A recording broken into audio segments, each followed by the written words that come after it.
आप सभी को मेरा नमस्कार। आप सभी का स्वागत करता हूं मैं अपने कॉलेज के ऑनलाइन प्लेटफॉर्म पर। आज मैं सेकेंड सेमेस्टर के स्टूडेंट की क्लास पढ़ाऊंगा और इसके अंतर्गत जो मेरा सब्जेक्ट होगा वो है फंडामेंटल ऑफ प्लांट पैथोलॉजी, यानी पादप रोग विज्ञान के सिद्धांत। और इसके अंतर्गत जो मेरा टॉपिक होगा आज का वो होगा history, scope and objective of plant pathology, यानी पादप रोग विज्ञान का क्या इतिहास है, क्या उसका दायरा है और क्या उसका उद्देश्य है और इसका क्या महत्व है। इन सभी टॉपिक पे आज मैं आपको बताऊंगा। ठीक है, तो ये सारे टॉपिक्स मैं कवर किया हूँ इस क्लास में और सारी चीज़ें आपको मैं एक बेहतर तरीके से समझाने का प्रयास जो है वो करूँगा। तो आइए स्टूडेंट्स, मैं अपनी क्लास को स्टार्ट करता हूँ। तो जैसे आप टॉपिक मेरा देख रहे हो कि आज जो है मैं आपको पढ़ाऊँगा क्या इसका हिस्ट्री है, क्या इसका स्कोप है, यानी history, scope and objective of plant pathology, यानी पादप रोग विज्ञान का इतिहास क्या रहा है और उसका क्या उद्देश्य रहा है, क्या उसका दायरा रहा है, उसका क्या महत्व रहा है। इन सारे टॉपिक्स में आज आपको डिटेल में बताऊंगा। तो आइए अपनी क्लास को स्टार्ट करता हूं। चलिए आगे देखते हैं कि जैसा कि आप देख रहे हैं कि हिस्ट्री ऑफ प्लांट पैथोलॉजी, तो सबसे पहले मैं इसके इतिहास के बारे में आपको बताना चाहूँगा कि पादप रोग विज्ञान का क्या इतिहास रहा है। ठीक है, तो सबसे पहले मैं डिस्कस करूँगा कि पादप पहले हमारे जब खेती शुरुआत की हमने, ठीक है, जब लगभग 1500 ईस्वी पूर्व जो है जब हम खेती करना प्रारंभ किए, तो खेती करने के बाद खेत में हमारे फसलों में, अनाज की फसलों में कई प्रकार के रोग का प्रकोप होता था, कीटों का आक्रमण होता था। ठीक है, लेकिन हमको उसके बारे में कोई जानकारी नहीं थी। ठीक है, कोई इन्फॉर्मेशन नहीं थी, कोई रोग के विषय में हमें पता नहीं चल पाता था क्या है ये, कैसी बीमारी है, और बीमारियों का कोई ज्ञान नहीं था, ना उसके प्रबंधन कोई ज्ञान था। तो उस समय जो हमारे पूर्वज लोग थे, आदिवासी लोग जो थे, वो एक प्रकार से जो बीमारियां होती थी, पौधों में रोग लगते थे, उनको एक प्रकार से प्राकृतिक आपदा मानते थे। ठीक है, एक प्रकार से भगवान का दिया हुआ, ठीक है, भगवान का दिया हुआ एक दंड मानते थे। मतलब भगवान के द्वारा एक प्रकार का ये बीमारी भगवान के द्वारा दी जाती है। और वो क्या करते थे, भगवान को प्रसन्न करने के लिए देवी देवताओं की पूजा करते थे। मतलब कि जो बीमारियां लगती थी पौधों में, फसलों में, उनको एक दैवी आपदा मानते थे। मतलब भगवान के द्वारा दी गई एक आपदा है। भगवान अगर नाराज हो जाते हैं तो हमें दंडित करने के लिए हमारी फसलों में कई प्रकार की बीमारियों को फैला देते हैं।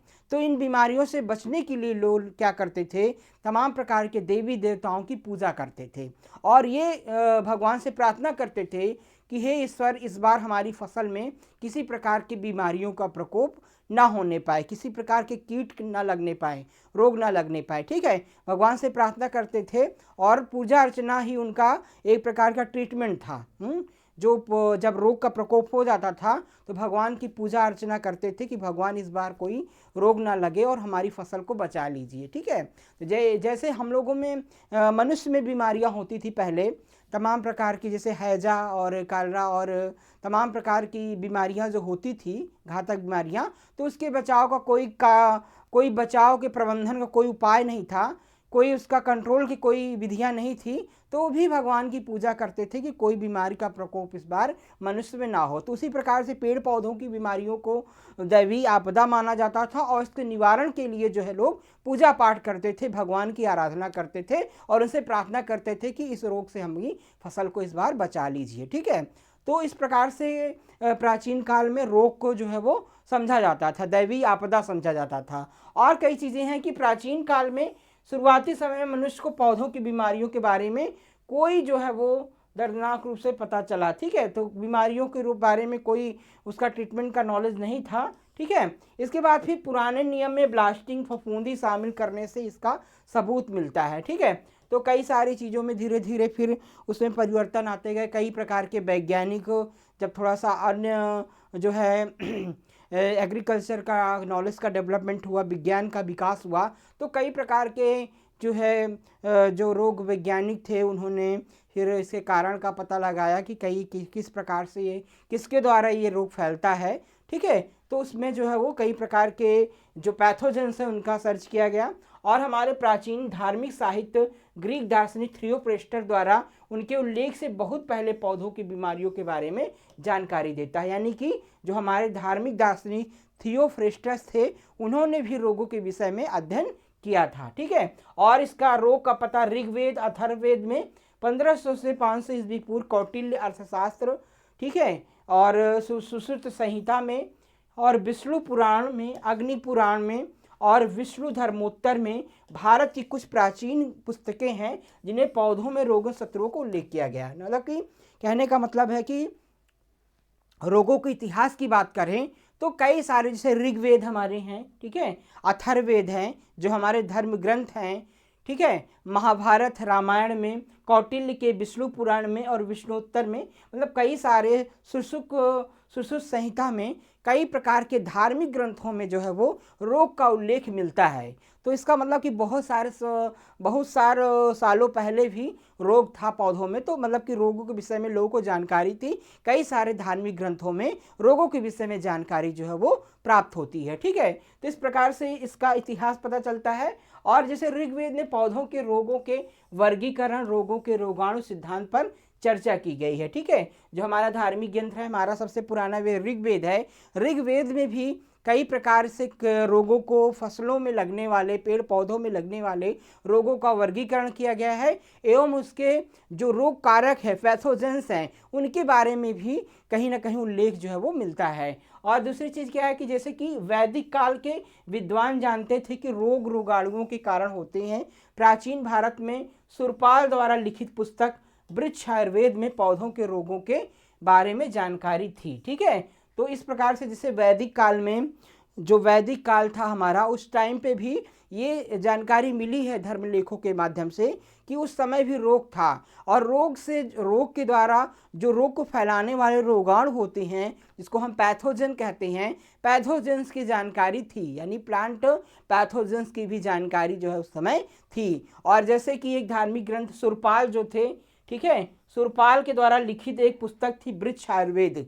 वृक्ष आयुर्वेद में भी कई प्रकार से जो है वो रोगों, पौधों में लगने वाले रोगों का जो है वो रोगों के बारे में वर्णन मिलता है और उसके निवारण के भी अध्ययन जो है वो मिलता है। तो इस प्रकार से कह सकते हैं कि प्राचीन समय में जो है वो मनुष्य को रोगों के विषय में, जब पौधों में लगने वाली बीमारियों के बारे में जानकारी थी और उसके कारण के विषय में, उसके निवारण के विषय में कुछ जानकारियां जो है वो थी। ठीक है, इस प्रकार से इसका इतिहास। और यह भारतीय पुस्तक है जिनमें से पौधों के रोगों के बारे में पहली जानकारी मिली थी। कौन सी भारतीय पुस्तक है? आपकी वृक्ष आयुर्वेद। ठीक है, सुरपाल द्वारा लिखित जो वृक्ष आयुर्वेद है, ये पहली भारतीय पुस्तक थी जिसमें पौधों के विषय में, पौधों में लगने वाली रोगों के बारे में जानकारी जो है वो प्राप्त हुई थी। ठीक है, और इसका अन्य क्या है कि जैसे उन्होंने पौधों के रोगों को दो समूह में विभाजित किया था, आंतरिक और बाह्य।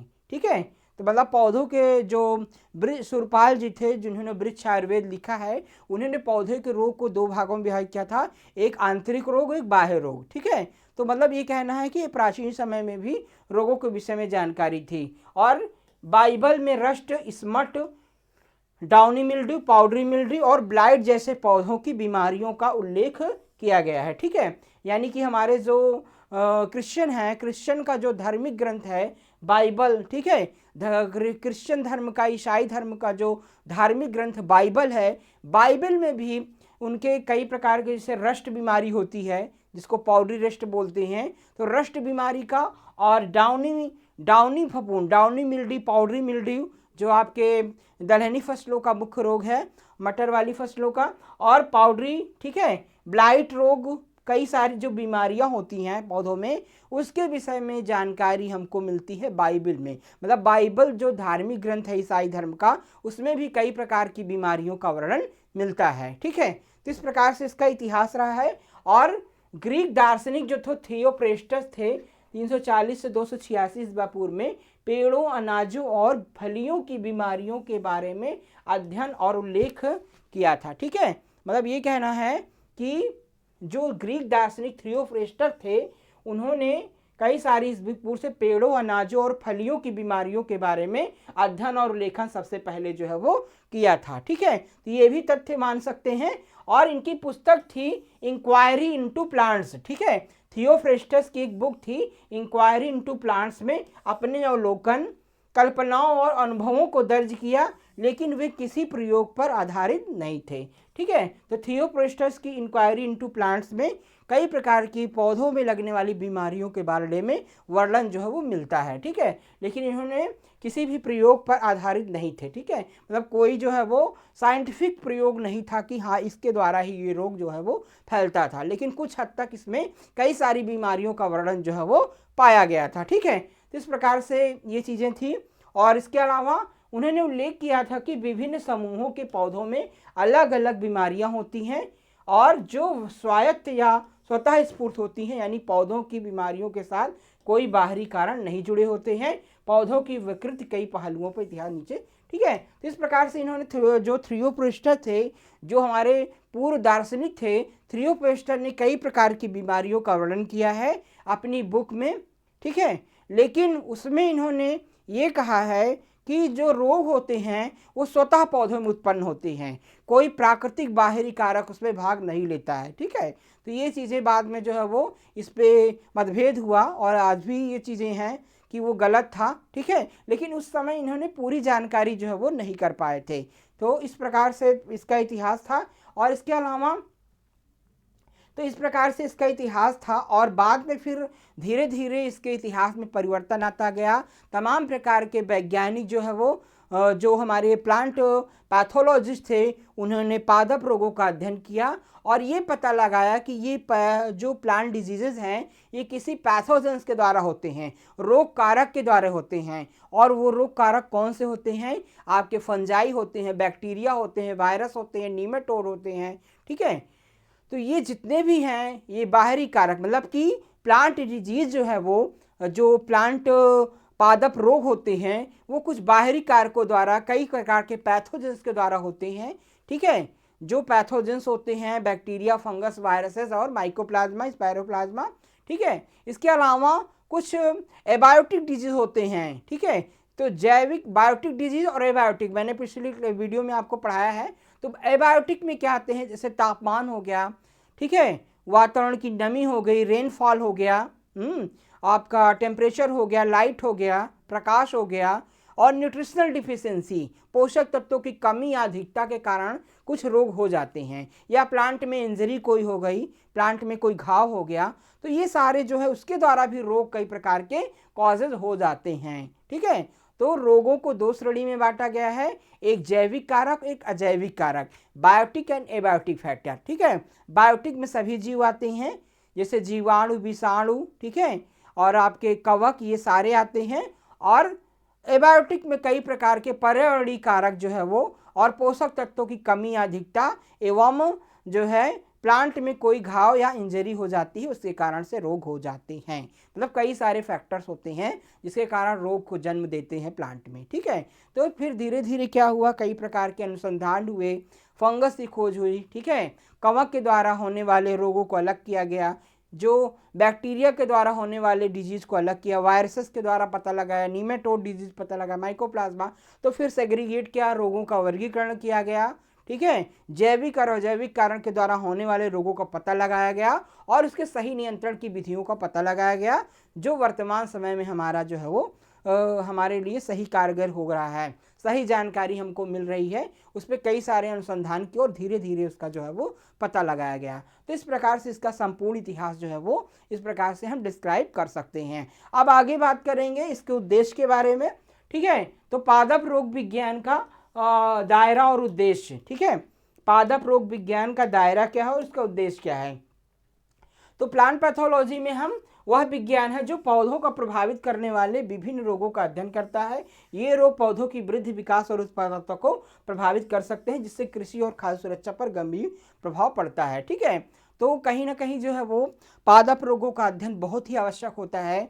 अगर रोगों की सही जानकारी हमको समय पर प्राप्त हो जाती है तो हम अपनी फसल को रोगों से बचा सकते हैं और उत्पादन को ज़्यादा बढ़ा सकते हैं। अगर रोगों की सही जानकारी हमको नहीं प्राप्त होती है, समय से हम रोगों का नियंत्रण नहीं कर पाते हैं, तो किसान जो है वो एक अन्नदाता या फिर जो प्रोडक्शन करने वाला, उत्पादकता जो उत्पादन करने वाला होता है, वो काफ़ी नुकसान में जा सकता है, काफ़ी उसको नुकसान उठाना पड़ता है, मतलब आर्थिक क्षति उसको आर्थिक क्षति की ओर जो है वो रोग ले जाता है।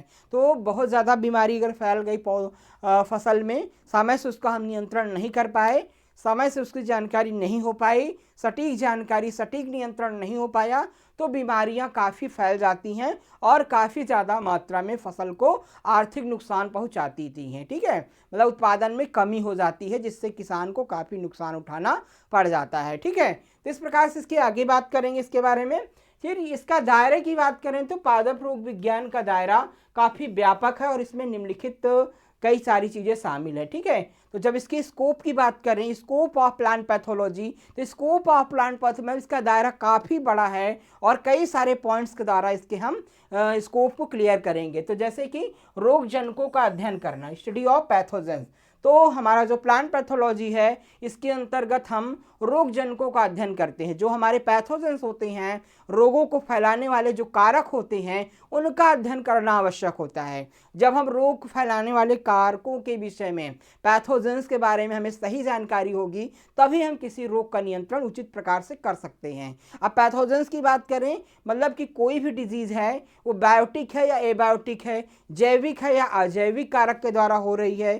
फिर जैविक कारक अगर है तो उसमें कवक द्वारा फैलने वाला रोग है, कि बैक्टीरिया के द्वारा फैलने वाला रोग है, कि वायरस के द्वारा बीमारी हो रही है, कि नीमेटोड्स के द्वारा हो रही, कि माइकोप्लाज्मा के द्वारा हो रही है, किस कारण से ये बीमारी पौधों में हो रही है, इसकी सही जानकारी हमें होना चाहिए। ठीक है, और इसकी सही जानकारी तब होगी जब हम डिजीज़ के बारे में जान, उसको आइसोलेट करेंगे, उसको देखेंगे, माइक्रोस्कोप से देखेंगे, सूक्ष्मदर्शी से हम देखेंगे, और बैक्टीरिया, कवक और वायरस के बारे में हमें सही जानकारी होगी, तब हम डिजीज़ का पता लगा सकते हैं। ठीक है, तो हमें रोग जनक का अध्ययन करना होगा और उसके बाद ही हम बीमारी का पता लगा सकते हैं। ठीक है, पौधों को प्रभावित करने वाले विभिन्न प्रकार के रोग जनकों, कवक, जीवाणु, विषाणु, नीमेटोड और सूक्ष्म जीवों का अध्ययन हमें करना ही होगा। ठीक है, जितने भी सूक्ष्म जीव हैं उनके बारे में सही जानकारी हमको होना चाहिए, मतलब उसकी संरचना कैसे होती है,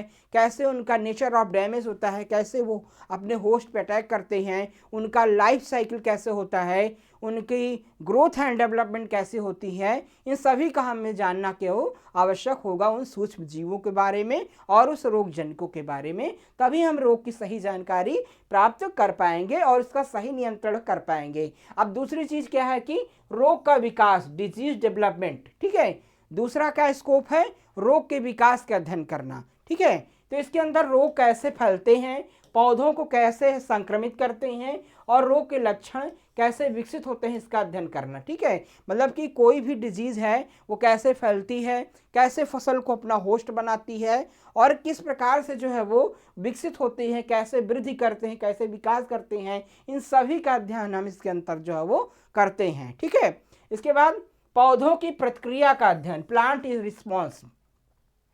अब मान लीजिए कोई पौधे में किसी भी रोग का संक्रमण होता है, इन्फेक्शन होता है, तो प्लांट का क्या बिहेव होता है, मतलब कि जो पैथोजन है, रोग कारक, जैसे ही संपर्क में आता है, पौधों के संपर्क में कोई रोग कारक, कोई पैथोजन जैसे ही संपर्क में आता है, तो प्लांट का क्या रिस्पॉन्स होता है। रिस्पॉन्स मतलब क्या होता है, प्लांट जो पौधा है, फसल है, वो किस प्रकार से रिस्पॉन्स करता है, जो उसकी दैनिक क्रियाएं होती हैं वो किस प्रकार से प्रभावित होती हैं। मतलब कि जैसे ही आप एक स्वस्थ पौधा है, अगर किसी भी पैथोजेंस के संपर्क में आता है तो उसमें कई प्रकार के लक्षण दिखाई देंगे, जैसे स्पॉट्स, पत्तियां पीली पड़ना, ठीक है, पत्तियों का बंझा होना, मुरझा जाना, ठीक है, कई प्रकार के दाग धब्बे दिखाई देना और धीरे धीरे वो धब्बे का कलर चेंज होना, ठीक है, पौधे का छोटे रहना, बढ़वार कम हो जाना। तो कई सारे कैरेक्टर हमको लक्षण दिखाई देने लगते हैं, जिससे हम ये जान जाते हैं कि कोई ना कोई पौधे में रोगजनक का अटैक हुआ है, कोई ना कोई डिजीज़ जो है वो लग चुकी है। ठीक है, तो इस प्रकार से पौधों की प्रतिक्रिया का अध्ययन करके ही हम फसल में रोगों के बारे में जान सकते हैं और रोगजनकों के हमले के खिलाफ कैसे प्रतिक्रिया करते हैं, इसका अध्ययन हम कर सकते हैं इसके अंतर्गत। ठीक है, अब इसके बाद हम रोग नियंत्रण आता है, डिजीज कंट्रोल।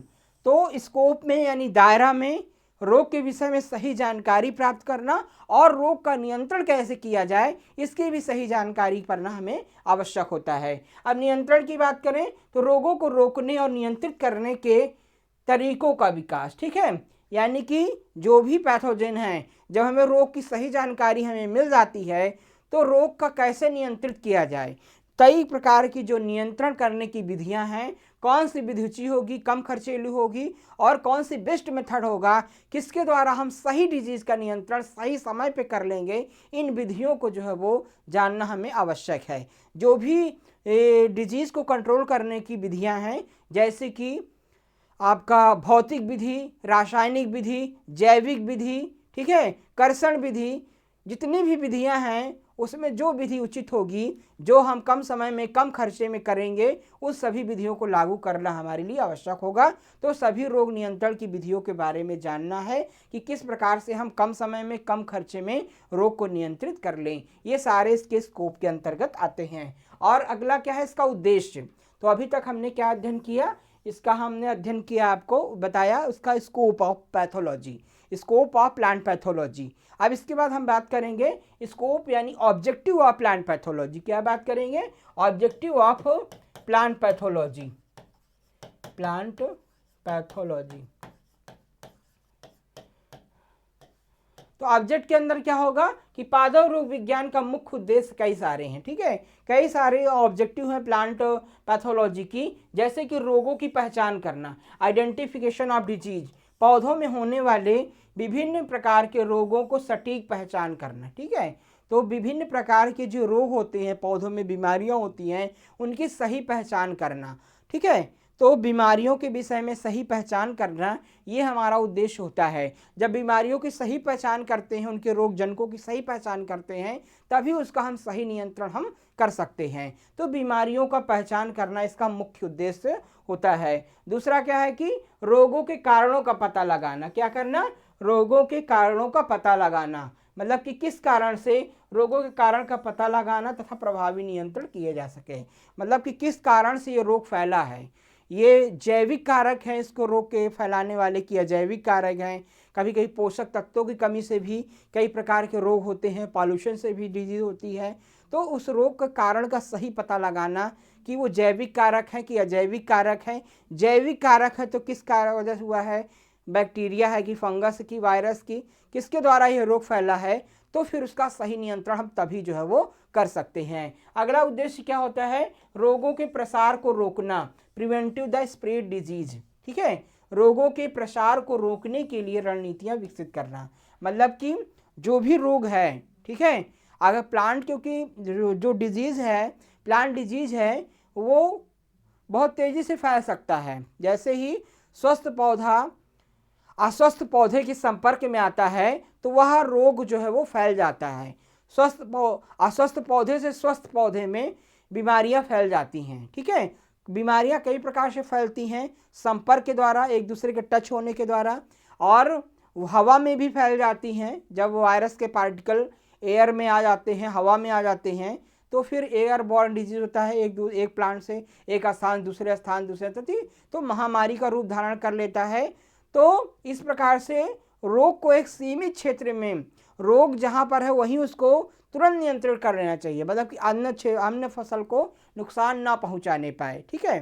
तो उस रोग के विषय में सही जानकारी प्राप्त करके उसको एक सीमित दायरे में कवर कर दिया जाए जिससे वह अन्य जगह फैल ना पाए, ठीक है। तो रोगों के प्रसार को रोकना, मतलब कि एक पौधे से खेत से दूसरे खेत में रोगों को रोकने के लिए उपाय को विकसित करना जिससे वो बीमारी ज़्यादा घातक होने ना पाए, ये भी इसके प्रमुख उद्देश्य है। इसके बाद पौधों की रोग प्रतिरोधक क्षमता बढ़ाना। पौधों की रोग प्रतिरोधक क्षमता कैसे बढ़ाई जा सकती है, पौधों को कई प्रकार की जो है वो आनुवांशिक परिवर्तन करके, बीजों में, फसलों में आनुवांशिक गुणों में परिवर्तन करके उनके अंदर डिजीज रेजिस्टेंस कैपेसिटी डेवलप करना, ठीक है।